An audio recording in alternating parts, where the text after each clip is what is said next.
ধন্যবাদ।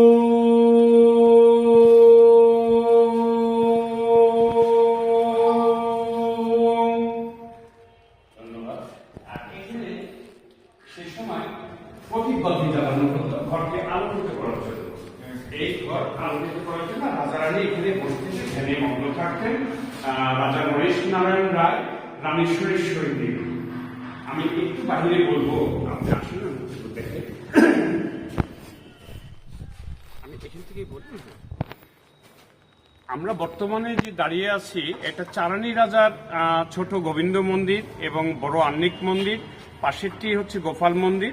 এই মন্দিরগুলি 1823 খ্রিস্টাব্দে রাজা নরেশ নারায়ণ রায় এটার প্রতিষ্ঠাতা।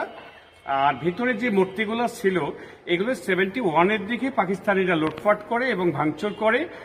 বর্তমানে এখন পূজা অর্চনা এখানে হয় না, এগুলোই প্রত্নতত্ত্ব অধিদপ্তরের অনুকূলে।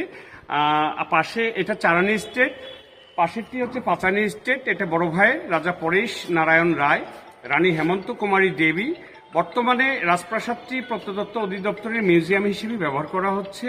পেছন সাইডে পঞ্চরত্ন গোবিন্দ মন্দির। এই মন্দিরটি খুবই চমৎকার। এই মন্দিরটির কারুকার্য সারা বাংলাদেশের মধ্যে কান্তজি মন্দির আর পুঠিয়া গোবিন্দ মন্দির সেম একই ক্যাটাগরিতে। আর পেছন সাইডে রানীমহল, রানীর স্নান কক্ষ।